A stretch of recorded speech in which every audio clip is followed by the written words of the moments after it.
आज आम्ही तुम्हाला नारळाच्या पानापासून पक्षी कसा तयार करायचा हे सांगणार आहोत। त्यासाठी सर्वप्रथम आपल्याला एक नारळाचं पान, कातर, कटर, मार्कर असे साहित्य लागतात। यासाठी यानंतर विशाल आपण पक्षी करून दाखवू।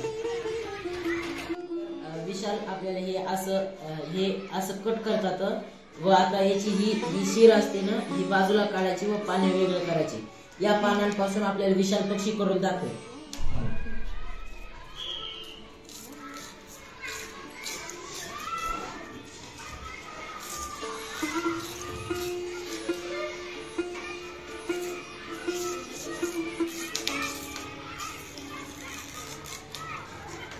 असे कट केल्याच्या नंतर हे पाने वेगळे करतात व यापासून पक्षी तयार करतात।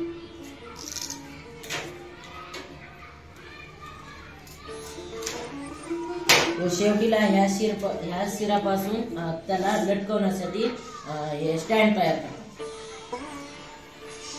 सर्वप्रथम याला असे मोडायचे, असे धरायचे।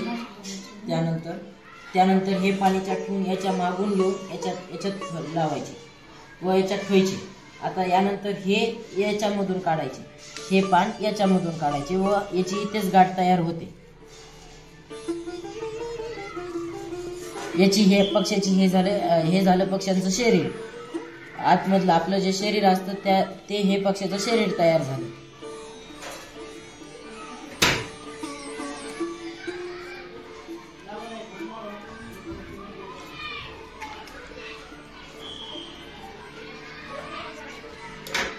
व त्यानंतर कटरने याला येथून कट करून हे पान यामध्ये लावतात व एकूण काढतात।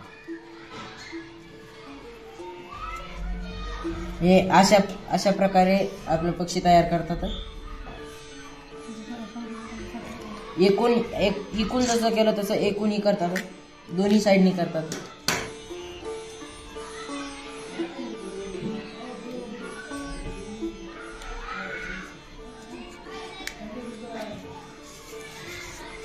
अशा प्रकारे आपले पक्ष्यांचं शरीर तयार झालेले आहे।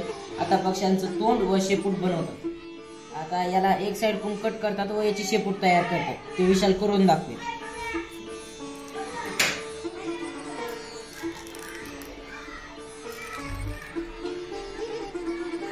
अशा प्रकारे हे बारीक बारीक कट करतात।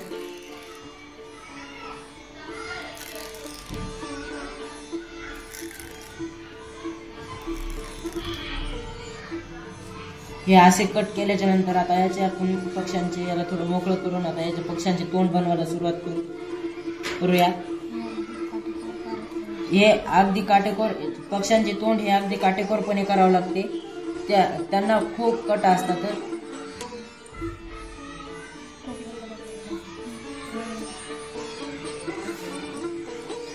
ही पक्ष्यांची चोच तयार झाली। यानंतर आता हे वरून डोके तयार करते।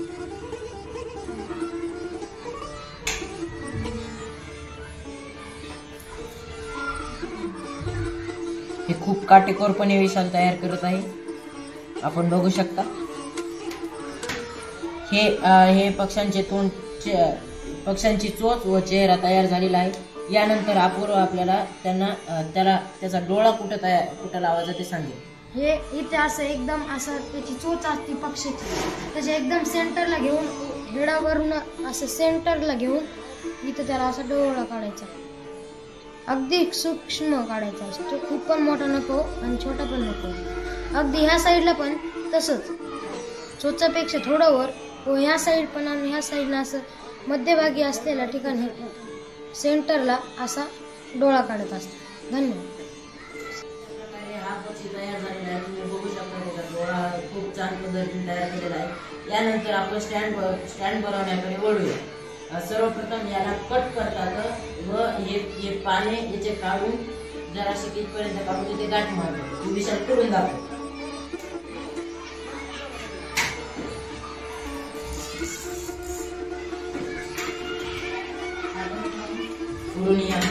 काटेकोरपणे कट करतात। हेही अगदी काटेकोरपणे बाळगावं हेही अगदी काटेकोरपणे करावे लागते। जर अशी की चूक झाली ते काडी मोडू शकते। काडी मोडली तर ते चांगलं दिसत नाही, छान दिसत नाही, खूप नाजूक असतं ते.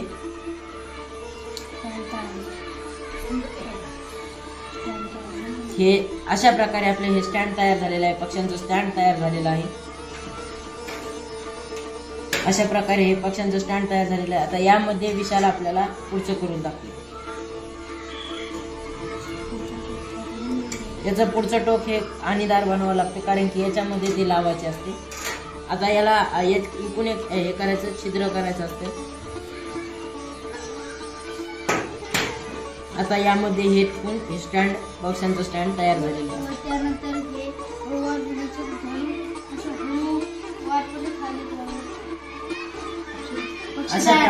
अशा प्रकारे पक्षी व पक्ष्यांचं स्टँड हे तयार केलेलं आहे विशालने.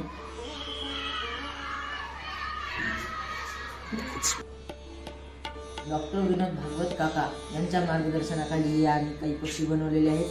ते आम्ही घरटे देखील त्यांच्या मार्गदर्शनाखाली बनवलेलं आहे. भागवत काका आम्हाला मार्गदर्शन करतील.